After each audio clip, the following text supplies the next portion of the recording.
I knew things were going way too well. They're always going way too well. When something goes horribly wrong, they just had to ruin my... But don't you worry, lads, because we've got a third kit now.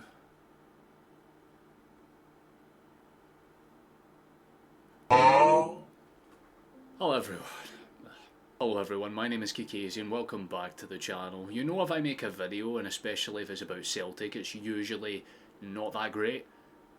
This follows the same trend. Thanks lol, very cool. So for those that missed it, just in case it hasn't crossed your media in any way, shape or form, and somehow I'm the first to tell you this, or if you're just curious to see what my opinion is, Matt O'Reilly has officially left Celtic, and that sentence in itself breaks my heart. It's probably the worst thing I've heard this year, and yeah, I've been through a lot.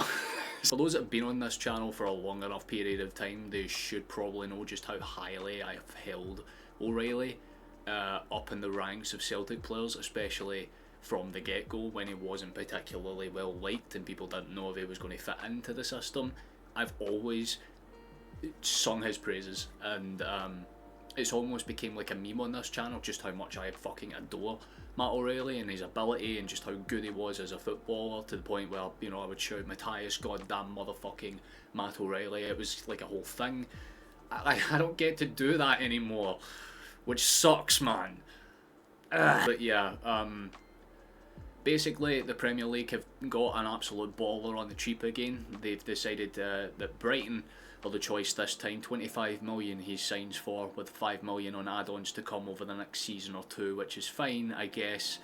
You know, the board will look at it like it's the most profit we've ever made on a single you know, player profit wise, which I think is fine. You know, like, fair enough, give, you know, rounds of applause to the board. However, fucking dumbasses, how are we supposed to compete when you're giving away our best players every goddamn time they have a stellar season? Because that's twice now where we've had a player pop off and have an incredible season just to be sold as soon as a little bit of money's kind of flashed in the board's faces. That's Jota, who's now left for the better part of 30 million, and then on top of that, that's now O'Reilly that's left for the better part of 30 million. However, I guarantee you this, the 30 million that we get for O'Reilly will not be even closely spent to full capacity in terms of replacing the player, whoever will come in for Matt O'Reilly. They will not be of similar calibre. I almost guarantee you they'll be significantly worse. I know that the rumours right now are suggesting that for some reason it's Billy Gilmore, that or it's Daniel Nyarby. Those two relatively okay shouts, however both of them don't make sense. O'Reilly was a tall, gifted, physical player that was maybe not the best dribbler, but did everything else fundamentally brilliantly. He was a fantastic passer, technically gifted, was brilliant when you gave him a touch on the edge of the box to shoot. He was fantastic inside of the box. He was just such a dynamic player, and we have given him away for essentially pennies in today's modern market. And I think Lowell has got this one wrong, because this wasn't a player that was looking to get out. O'Reilly wanted to stay. Very made it clear that he was happy to see out the season. He was happy to do whatever he needed. He had 4 years left on his contract, and we have sold him away for what feels like way less than what he's worth. I can't say anything bad about Matt O'Reilly. 124 appearances, 27 goals in that time, and again, he's a midfielder that's meant to be like a deep-lying playmaker, and yet over the course of the last, specifically season and a half, he has blossomed into a just stellar footballer, and he deserves his move. I want to say that out the gate. Brighton have got an absolute baller, and they will have an incredible season with someone like him in the midfield helm. It's just disappointing for us that we lose him. It was perfect. Perfect. And it's not as if that's the only rumours that's going around. There's rumours that we might be losing Kyogo. Obviously there's links with him down at Man City right now, as well as a couple of other teams left and right here and there, but again, nothing concrete, thankfully, as of now. But again, there's always a potential that we could lose our main striker, and on top of that we could lose another key midfielder in Rio Hatate, because there's rumours starting to circulate about him potentially leaving as well. Because again, if you're watching the best players in your team leave, like Rio Hatate has now for about 2 or 3 seasons straight, he's probably going to want to consider that move as well now. And while we have done okay in this window, I mean, getting Ida for 9.5 million was just a bit of a piss take, I'll be honest with you. but we did get a good replacement striker in, but it's starting to feel like that's not a replacement striker.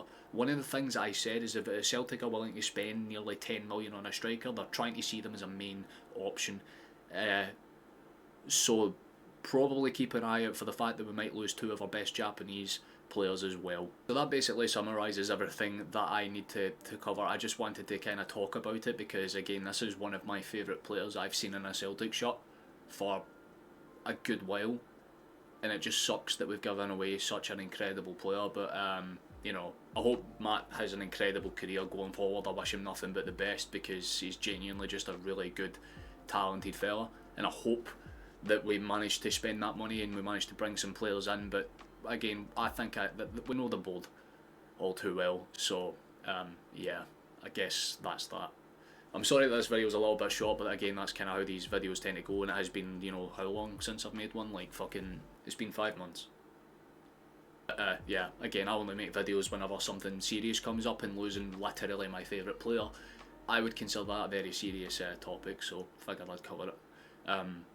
Before I wrap this video up, I just want to take this opportunity to say if you like these types of things, please recommend more sort of stuff that you would like me to cover, or alternatively you can just subscribe, and that would be very useful as well. There's also memberships and stuff like that. If you would like to join the channel and become a member, there's a few perks that could be of use to you if you would like to take advantage of them, but if not, you're more than welcome to join us on our live streams. I don't know if I'll have this video out before the St Mirren game, but if I do, then you can catch us live for that one. There's a little kind of thumbnail thing that will pop up here so you can get a little glimpse of that. You're more than welcome to join us for that match, and if not, you can always just keep an eye on the shots that follow up as well. So that basically covers everything. Yeah, fuck the board, fantastic for them once again. But yeah, thank you so much for watching, thank you for taking the time to watch this video, and I hope you have a good rest of your day, night, whatever it may be. That's all.